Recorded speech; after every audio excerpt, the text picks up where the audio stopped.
फिर किसी ने कहा कि अगर तुम भी हट जाओगे तो फिर फितना परवर लोग भी माइक पे आए, फिर हो सकता और भी ज्यादा फसाद। नहीं गए छोड़ के, लेकिन उस दिन एक चीज का एहसास हुआ, जिस बेटे को जवान करने के लिए एक बाप दर दर के ठोकरे खाता है, वो बेटा अपने बाप को तालीम देते हुए कहता है कि ये रक्षा क्यों नहीं छोड़ रहा, सिर्फ इसलिए कि इसका रिश्ता अच्छे घर से नहीं आया, इसलिए तुझे आज बाप की मजदूरी से काहिली लगती है।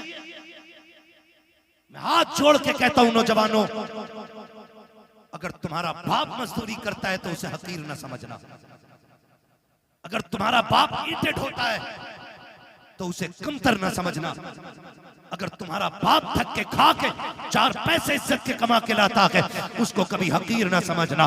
वो रक्षा चलाने वाला, वो ठोकरे खा के तुम्हें 4 पैसे ला के देने वाला, वो मजदूरी करके पसीना बहा के तुझे इज्जत की रोटी खिलाने वाला, जब शाम को लेटा करे कभी उसके कंधे दबाया कर, कभी उसके तलवे दबाया कर। अगर वो तुझसे कहे बेटे क्या बात है तो उसके कदमों को चूम के कहा कर अब्बा तेरा एहसान है, तू इतना अच्छा बाप है, तूने बाप होने का हक अदा कर दिया है, तूने किरदार निभा के दिखाया है। अब्बा तेरी मजदूरी पे सदके जाए, तेरी मेहनत पे कुर्बान जाए, हमें शुक्र है रब का, रब ने हमें दलाली वाला बाप नहीं दिया है, मेहनत वाला बाप दिया है कि तूने किसी के आंसुओं में डूबे हुए लुकमे नहीं खिलाए, अपने पसीने में डूबे हुए हलाल के लुकमे लाके। नारे तकबीर, नारे रिसालत, मसलके आला हजरत, मसलके आला हजरत, मकामे वालिदैन, मकामे वालिदैन, नारे तकबीर, नारे रिसालत,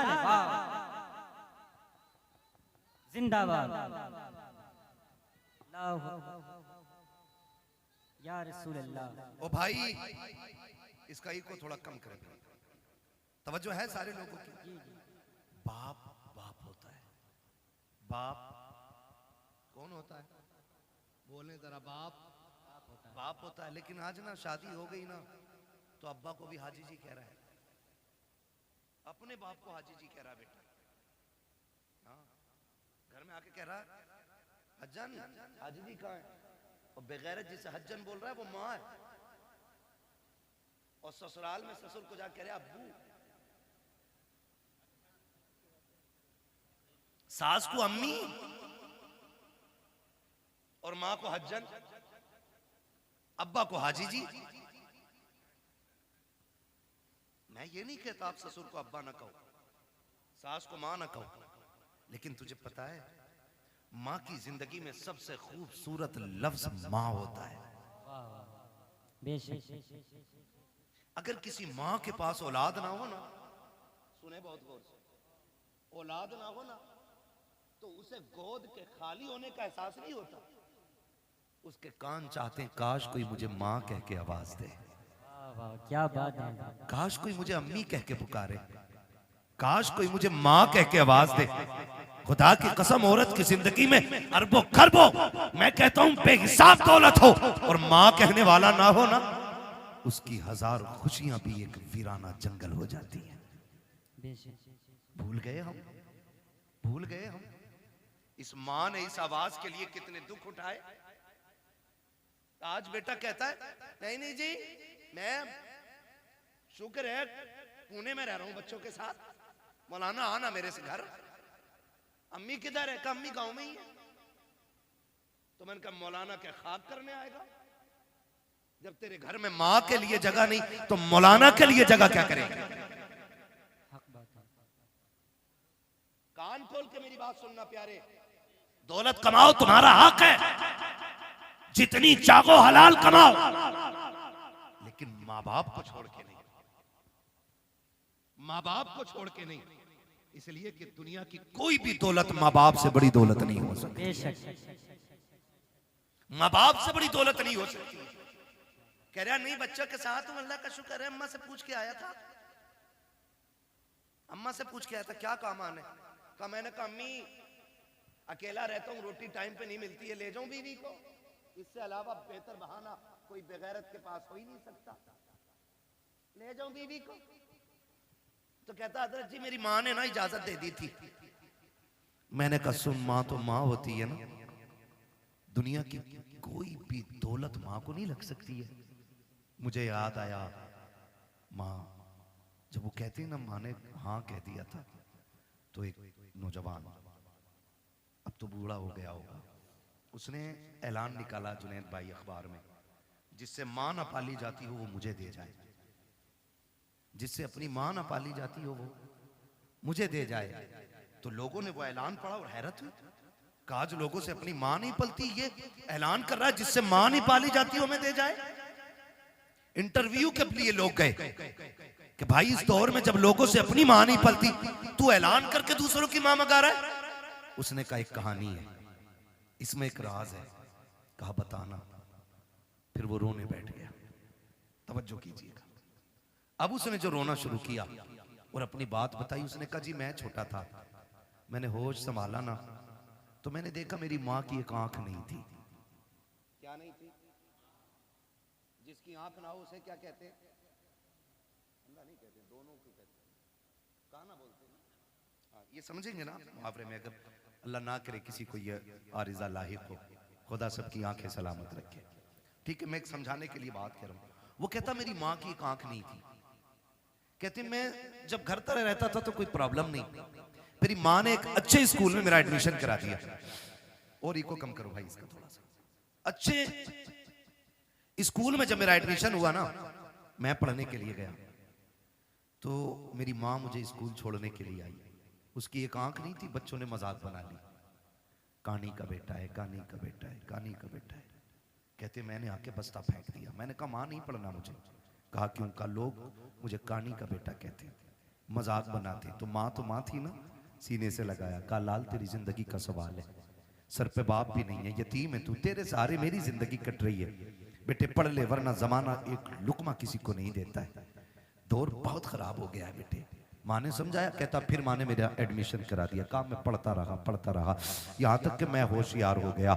जब होशियार हुआ तो फिर मेरे पीछे तो ये ताना पड़ा था, ये इल्जाम मेरे सर पे था कि मैं कानी का बेटा हूँ। कहा जब मैं समझदार हो गया ना, मैं मजबूत हो गया, मुझे लगा कि मैं फैसला खुद कर सकता हूँ। कहते मैंने एक दिन आके ना घर पे बस्ता फेंक दिया। मैंने कहा माँ बहुत हो गया, अब मैं नहीं पढ़ सकता। मेरी माँ ने कहा लाल हो क्या गया? कहा माँ वही ताना जो बचपन से लेके आज तक मेरा पीछा नहीं छोड़ रहा है। ए माँ आज भी स्कूल जाता हूँ ना, लोग कानी का बेटा कह के आवाज देते। माँ बता मैं तेरे नहीं पढ़ना चाहता। माँ ने कहा बेटे कोई तो सूरत होगी जो तू पढ़ ले। बेटे पढ़ाई आधी से ज्यादा हो गई है, जिंदगी तबाह बर्बाद न कर। बच्चे ने कहा एक शर्त है। कहा क्या? कहा तू मुझे छोड़ के चली जा या मैं तुझे छोड़ के चला जाता हूँ, तुझसे आज के बाद मेरा कोई रिश्ता नहीं रहेगा। अगर यह शर्त मंजूर है तब मैं पढ़ने के लिए जाऊंगा। जब इतनी बात बेटे ने कही है, खुदा की कसम हजारों बिजलियां माँ के कलेजे पे गिर गई थी। कौन सा दर्द था जो आज माँ को याद नहीं आ रहा था? कौन सा एहसास था जिसने आज माँ को रुलाया नहीं था? जब बेटे ने इतना कहा कि इस शर्त पे पढ़ाई होगी कि तुझसे मेरा कोई रिश्ता नहीं। माँ तो माँ होती है, तू बीवी को लेके उड़ के जाके कहता है मेरी माँ ने इजाजत दी है। तूने तो कुछ भी नहीं मांगा, जो इसने मांग लिया था। इसने कहा आज के बाद तेरा मेरा कोई रिश्ता नहीं है। नौजवान कहता मेरी माँ ने कहा ठीक है शहजादे, आज के बाद तेरा मेरा कोई रिश्ता नहीं। उसने कहा माँ कोई पूछे भी तो बताना मत, मैं तेरा बेटा हूँ और ना मैं कहूंगा तू मेरी माँ है। माँ ने अपनी आंखों में आंसू लिए, बेटे से जुदाई बर्दाश्त कर ली।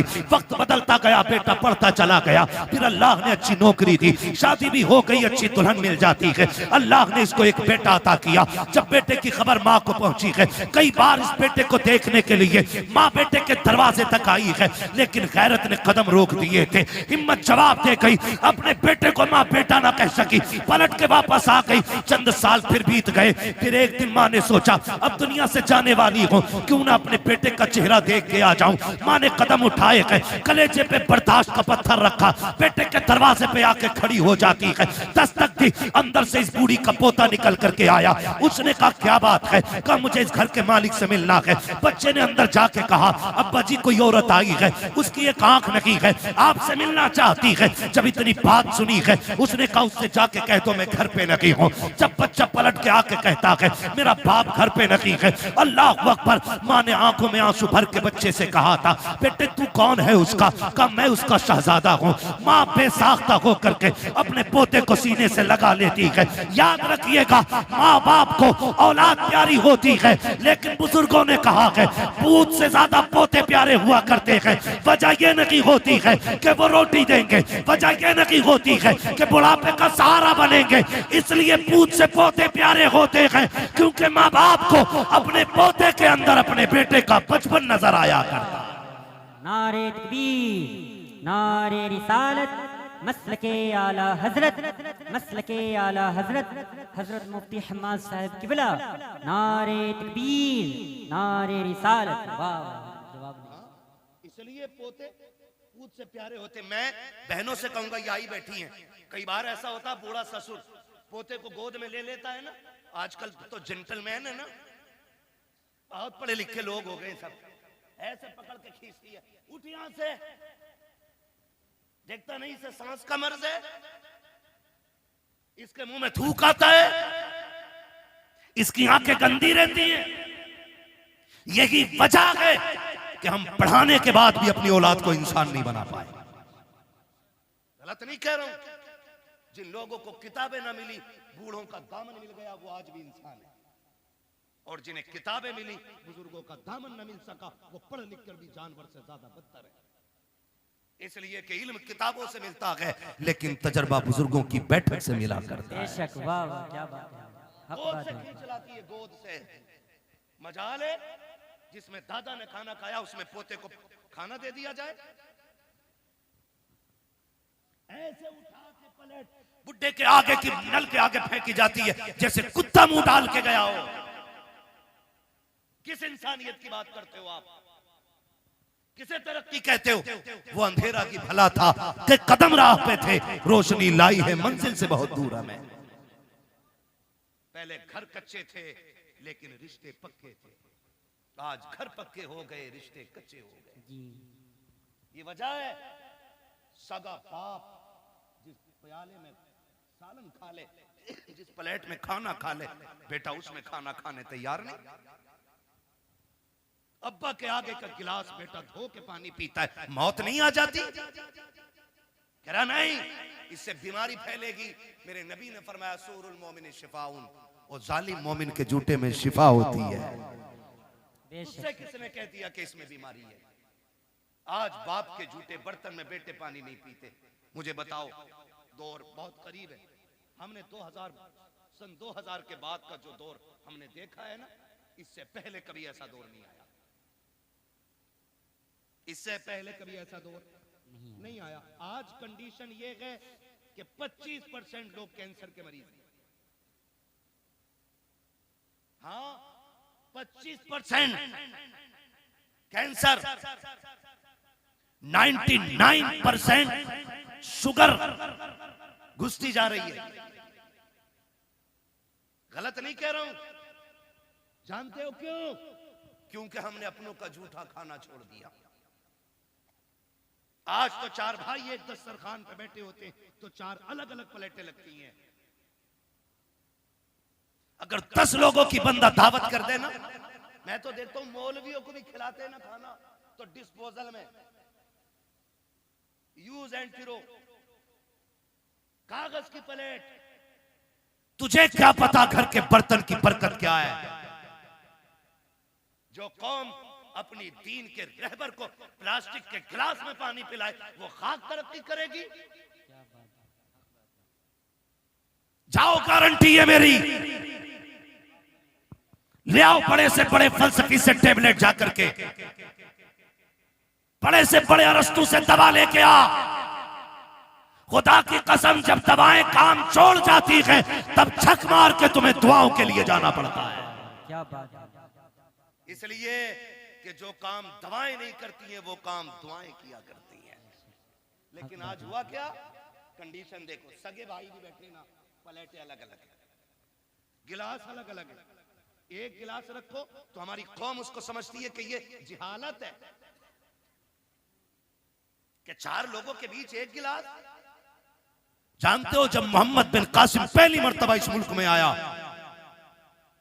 कोई एक्टर नहीं था, कोई डिजाइनर नहीं था, हुजूर के दीन का सिपाही था, हीरो था इस्लाम का।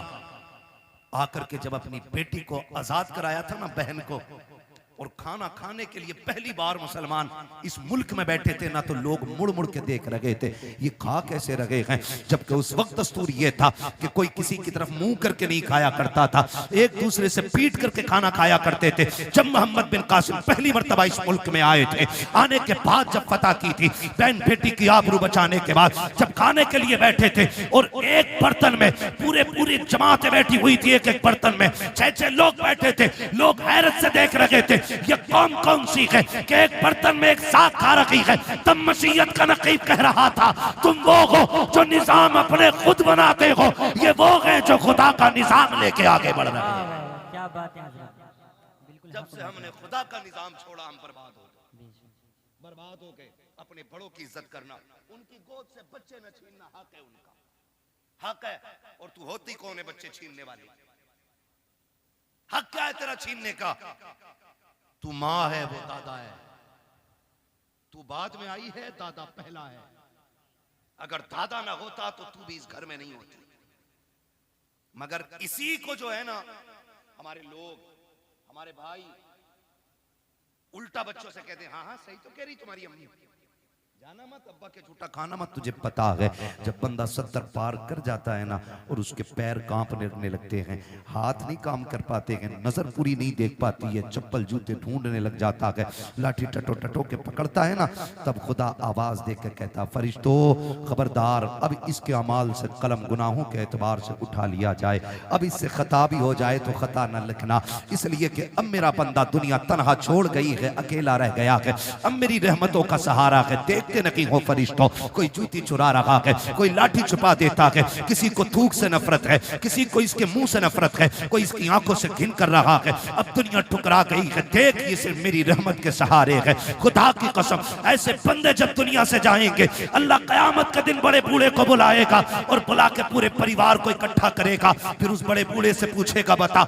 इनको पहचानता कि ये कौन है? वो कहेगा, हाँ ये मेरी पोती लगती है, ये मेरा पोता लगता है, ये मेरा बेटा है, ये मेरा देवता है, ये मेरी बहू है, ये मेरा भतीजा है। उसके बाद रब फरमाएगा, बता इनका मामला तेरे साथ क्या था? वो ये कहेगा, मालिक इसको मेरे जूते से नफरत थी, ये मेरे बिस्तर से घिन करता था, इसको मेरे कपड़े से नफरत आती थी, ये मेरे छोड़े हुए खाने को हाथ नहीं लगाता था। रब फरमाएगा, सुन आज जिनमें से जिसको तू कह देगा मैं उसे जन्नत दूंगा। वो बूढ़ा कहेगा, क्यों? कहेगा, मैं जमाने को बताना चाहता हूँ जिससे तुम कुछ नहीं समझते हो, रब ने आज महशर में उसे शफाअत का इख्तियार अता कर डाला है। क्या बात है, जवाब नहीं, माशाअल्लाह। इज्जत करो अपने बड़े बूढ़ों की, वरना याद रखना जैसी करनी जोर से, जैसी करनी वैसी करे। छोड़ो बुड्ढों को यार, बड़ा रहने दो, इन्हें क्या पता। अब 5G का दौर है, बुढ़े के दौर में कोई भी जी नहीं था। खुदा की कसम कोई जी था या ना था, लेकिन इस बुड्ढे के दौर में अदब जरूर था। अदब जरूर था। मेरी जेब पे अगर कलम लग गया ना, तो सफेद बालों वाला भी आ जाए तो मैं क्यों उठूं? मैं तो कलम लगा के बैठूं भाई, मैं तो हजरत हूं, मुझे तो लोग हुजूर भी कहते हैं, तो मैं ये लेके बैठ जाऊं? ये हुजूर का दीन नहीं, ये हुजूर का दीन मिटा दे अपनी हस्ती को अगर कुछ मर्तबा चाहे, कि दाना खाक में मिलकर गुले गुलजार बनता है। जिन्हें झुकना नहीं आता उन्हें उठना